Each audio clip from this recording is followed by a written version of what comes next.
Do you know what I mean? This whole moving into the age of Aquarius and the whole New Age stuff. Well, of course. I mean, from my point of view, at least at this point, from what I've picked up on so far, this is the reason also for why they are reverting back to all of these, esoteric, some would say even pagan if they come from a Christian background, what have you. But the reason for it is that I think that there is a spiritual truth in many of the methods, so to speak, that they actually use to control people, meaning that there actually is something real to this. And they have known this for a very long time, but they consequently either manipulate people in the other direction and consequently say that that's all bollocks, don't look at that. We have your religion right here for you. We call it Christianity, what have you. And I consider many of the religions that we have around today basically is a reformation from the oldest ancient religions going back to the ancient world of Cana, Egypt, what have you, And it doesn't matter in what package they sell it to us. If you're smart enough, you're going to be able to see through that. If you're clouded by too much of the manipulation, that's unfortunate, but in many cases it's people's own choice, and I have nothing against that either, No, that's of course you can't dictate that at all, can you? No.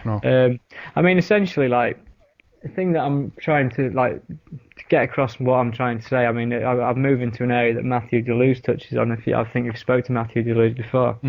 But essentially, for me, the power structure that remained in power, or that started, something that built the pyramid, that got the people to build the pyramid, was a very powerful force. And in the history of, I've got a particular book called The Secret History of the World by Jonathan Black.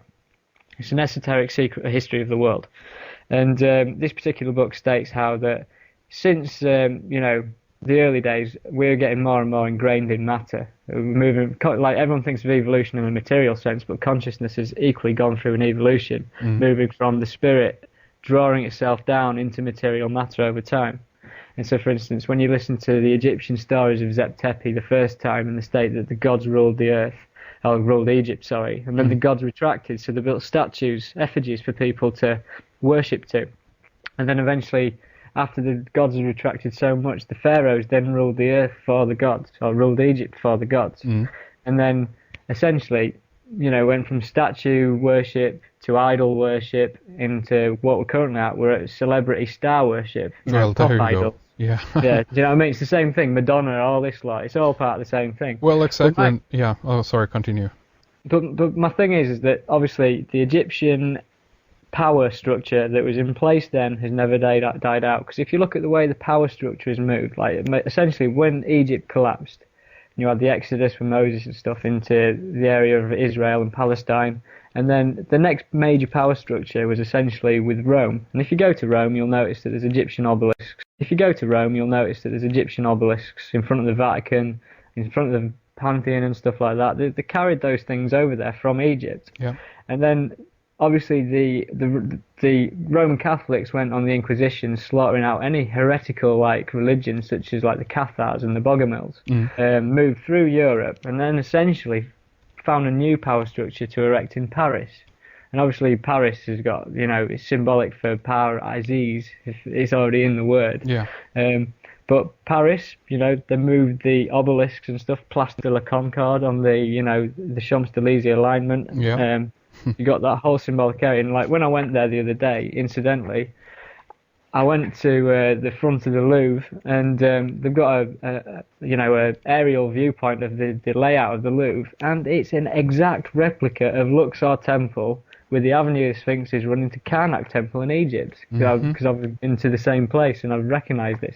But there's no official statement anywhere that the Louvre is based on Egyptian temples and alignments and stuff, but it is, obviously. Of course. So this power structure, then once it had done in Paris, it decided that it wanted to find the new centre of power, and it moved to London. And if you go to London, they've got an obelisk and stuff like that. You've got Big Ben.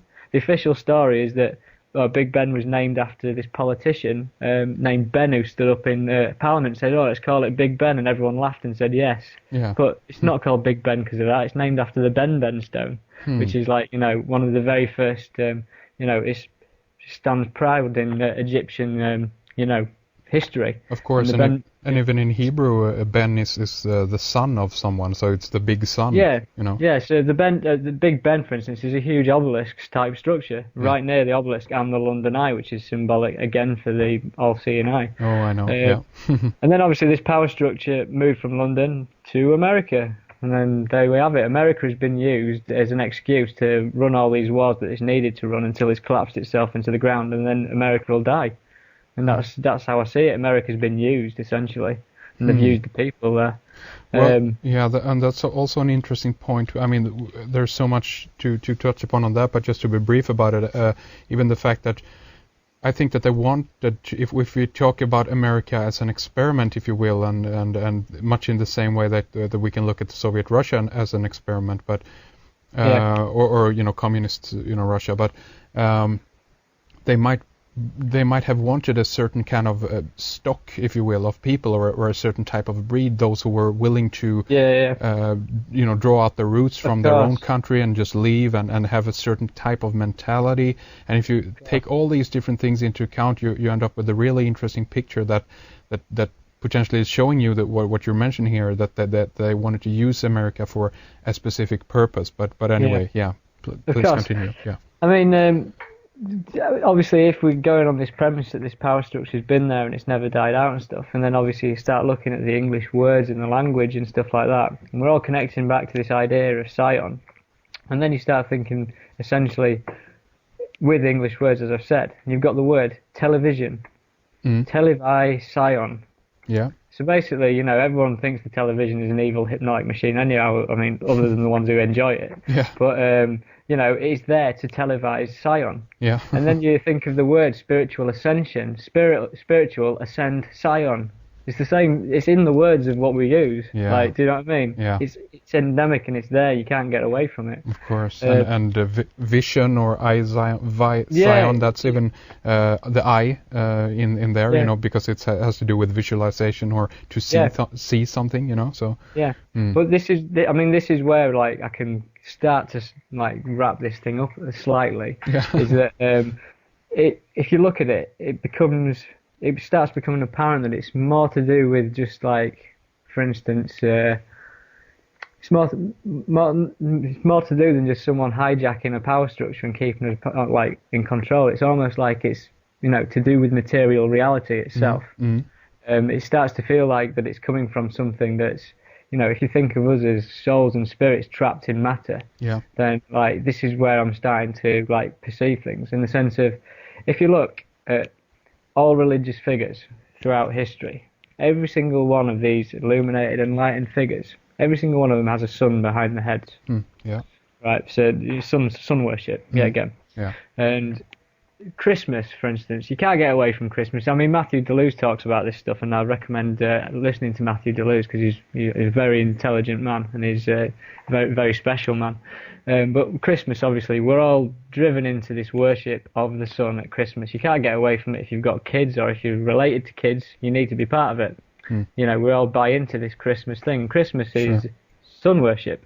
If you look at the tree that you've got in your living room, it's like the tinsel is a serpent. You've got an all-seeing eye at the top. You've got a bloody pagan tree, pyramid thing that's sat in the corner of your room. Yeah. And then Easter, obviously, again, it's more sun worship.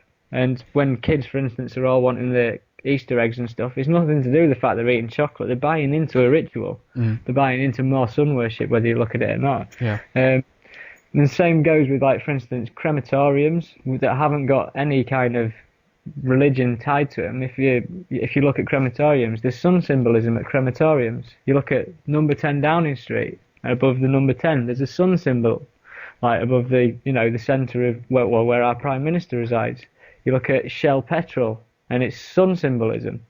And then, for instance, something I found the other day, my UK driving licence, there's a hologram you can barely see, but I shone it in the light. It's a sun and a pyramid on my driving licence in Britain. Yeah. Something you'd expect on the dollar bill. And so all I can say is that essentially with this symbolism, when people don't realise what they're looking at and what they're buying into, this stuff is like taking spiritual energy away from them. i.e. it's, they don't realise what it's doing. I don't know how to really put that into words, but it's like we've only got our five senses, and like we're aware of everything within those five senses, but much like with the light spectrum, we're not aware of what microwaves and X-rays and infrared rays and everything are doing. There's stuff we don't understand, and like our five senses are a filter. Yeah.